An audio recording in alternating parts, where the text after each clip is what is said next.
He had one thing he had to accomplish, and that was reassure America that he was up to the job at his age. And he failed at that tonight. I don't walk as easy as I used to. I don't speak as smoothly as I used to.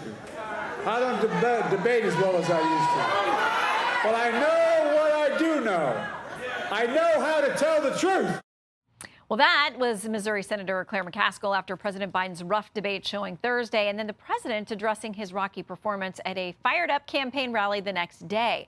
Let's talk about with our group, Fox News contributor and Outkick columnist Mary Katharine Ham, Heritage President Kevin Roberts, Axios political reporter Steph Kite, and Fox News contributor and Forbes contributing writer Richard Fowler. Welcome, everybody.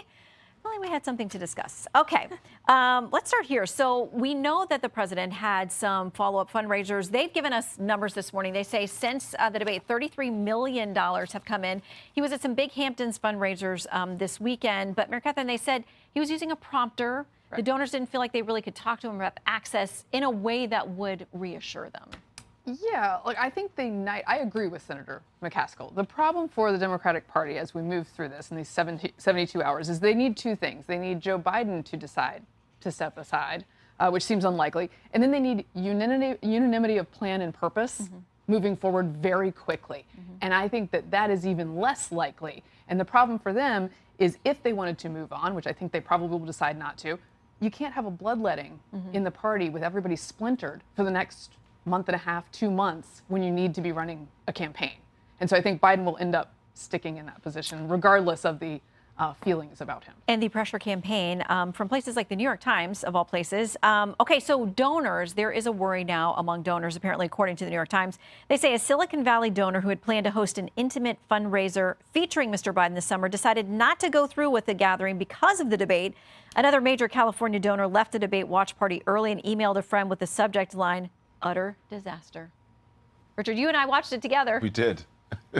Listen, there's no question that the president had a beleaguered debate performance. That's, I think most of us at this table can agree there. I think the question now for the Democratic Party, and I think for the president's campaign, is how do we get our footing back? I think Mary Katharine is right. Ultimately, I think Joe Biden will remain the nominee. But this opens up an opportunity for the Democratic Party. Under Joe Biden's leadership, you've also seen the growth of a new generation of Democrats that the party can showcase and talk about. Here's what we've been able to do. Case in point, take the case of Wes Moore. We know 6 months ago, we were talking about a bridge collapse and the closure of one of our major ports. Thanks to the Biden administration, thanks to the Wes Moore and his government and his leadership in Maryland, that port is now open. This is something that the Biden campaign can successfully talk about. And this is a place where they can say, listen, under Joe Biden's leadership, even though he might be old, even though you might question his competency, here's what he's been able to do. And that's just one example. You have Gretchen Whitmer, another example of this. There's tons of governors and congressmen who are working with the Biden administration to get things done for the American people. And this is an opportunity that is now open for the Biden campaign to talk about. Isn't that a bit like a quarterback controversy, though? Like, you're not sure you want to be talking about that? But I think but let's remember, elections are team sports, right? You want everybody to win. I do think and you want to regain the House, which is what Democrats need to do. Exactly. And there are down ballot worries now for Democrats who are worried about what they saw the other night. And they're interesting to me that a fundraising email went out from the Biden-Harris campaign this weekend, and it showed polling with a bunch of these other people. It mentioned Pete Buttigieg and Gretchen Whitmer, Amy Klobuchar. It mentioned all these other people, which, Kevin, seemed a little odd.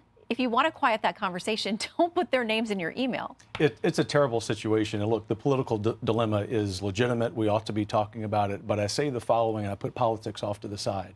If, in fact, we're asking the question whether President Biden is up to the campaign, we have to ask the question, is he up to serve as president of the United States? I lament the fact, my political differences with him aside, that it seems as if the answer is no. And I think the more this goes on, this question about the political donors not ponying up for the Democratic campaign, we also have to ask the question if the 25th Amendment ought to be invoked. This is not just a political problem, Shannon. I think it's a constitutional and health crisis.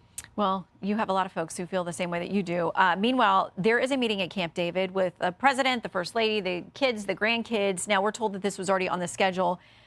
But it turns into the question of whether or not there's going to be a conversation that's bigger than that. The Daily Beast says this headline, Jill Biden must step up now to help oust her husband. It's time for Biden's inner circle to do the hardest things friends, colleagues, and loved ones can do.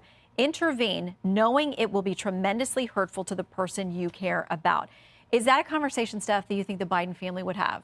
I think there's no question that this is going to be a conversation, over the weekend. And, there's no question that there is an appetite among Democrats, lawmakers. All of us have been hearing from Democrats all weekend about them being willing to look at these alternate candidates, having Biden step aside. We reported that even Chuck Schumer, before the debate, was indicating to allies that one of the pros in having the debate so early is that it gave the Democratic Party time to find an alternate candidate if they needed to. But the reality is, it doesn't matter what anyone is saying, except for the very few number of people who actually have influence over what Joe Biden will decide. And that's Jill Biden, it's Valerie Biden, it's some very close former aides and friends who've been with him for a long time. And those are the only people who are really going to persuade Joe Biden to take this step. I don't think he's going to take that step. There are no indications he will. But if he's going to, it's going to be in a setting like this, where it's with the people he trusts, his family members. We know how much his family means to him. And those are really the only ones who are going to have a say in this. We'll see if we get any readout from that Camp David get together. All right, panel, don't go far.